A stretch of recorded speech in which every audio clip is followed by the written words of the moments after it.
युवाओं का देश कहे जाने वाले भारत में हर वर्ष 30 लाख से ज्यादा युवा ग्रेजुएट या पोस्ट ग्रेजुएट की पढ़ाई पूरी करते हैं और ऐसे हर 3 युवा ग्रेजुएट्स में से एक बेरोजगार रह जाता है, यानी 1/3 लोग बेरोजगार रह जाते हैं। देश की आबादी के लगभग 11% यानी करीब 12 करोड़ लोगों को नौकरियों की तलाश है। सबसे चिंता की बात यह है कि इनमें पढ़े लिखे युवाओं की तादाद ही सबसे ज्यादा है। बेरोजगारों में 25% युवा 20 से 24 वर्ष की उम्र के हैं, जबकि 25 से 29 वर्ष की उम्र वाले युवाओं की संख्या 17% है। बेरोजगारों में 10वीं या 12वीं कक्षा तक पढ़ने वाले युवाओं की संख्या 15% यानी लगभग 2 करोड़ 70 लाख है। यहां तक कि तकनीकी शिक्षा हासिल करने वाले देश के 16% युवा भी बेरोजगारों की लिस्ट में शामिल हैं। इसके अलावा हमारे पास सन 2013 और 14 की मिनिस्ट्री ऑफ लेबर की एक रिपोर्ट है जो ये कहती है कि हमारे देश में 18 से 29 वर्ष की उम्र के ग्रेजुएट्स और उससे ज्यादा पढ़े लिखे युवाओं में बेरोजगारों की संख्या 28% है। इन आंकड़ों से साफ है कि हमारे देश में युवाओं की संख्या तो तेजी से बढ़ रही है, लेकिन हम युवाओं की शक्ति का सही इस्तेमाल नहीं कर पा रहे हैं। ये एक दुखद विडंबना है कि हमारे देश में हर वर्ष पढ़ाई पूरी करने वाले 30 लाख युवाओं में से 10 लाख बेरोजगार रह जाते हैं।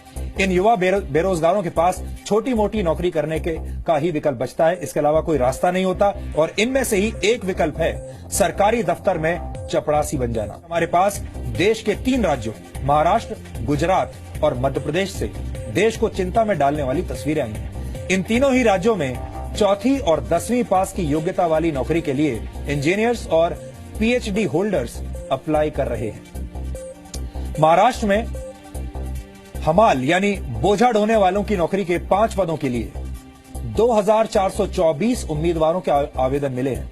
इस नौकरी के लिए कम से कम 4वीं पास होना जरूरी है, लेकिन आवेदन करने वालों में से 5 के पास MPhil यानी मास्टर ऑफ फिलॉसफी की डिग्री है। 109 उम्मीदवार ऐसे हैं जिनके पास डिप्लोमा मौजूद है, जबकि 253 उम्मीदवार पोस्ट ग्रेजुएट्स हैं। दूसरी तरफ मध्य प्रदेश में फॉरेस्ट गार्ड की नौकरी के लिए 2400 पदों के लिए 6 लाख से ज्यादा आवेदन आए हैं और दुख की बात यह है कि इन उम्मीदवारों में 12,000 से ज्यादा इंजीनियर्स हैं। 4,000 से ज्यादा उम्मीदवारों के पास इंजीनियरिंग डिप्लोमा है, 23,000 से ज्यादा पोस्ट ग्रेजुएट और 34 PhD होल्डर्स हैं, जबकि इस नौकरी के लिए सिर्फ 10वीं पास होने की योग्यता ही जरूरी है। गुजरात के राजकोट में नगर पालिका ने मच्छर मारने का काम करने के लिए 23 पदों पर आवेदन मांगे और इसके लिए 34,000 लोगों ने आवेदन भरे।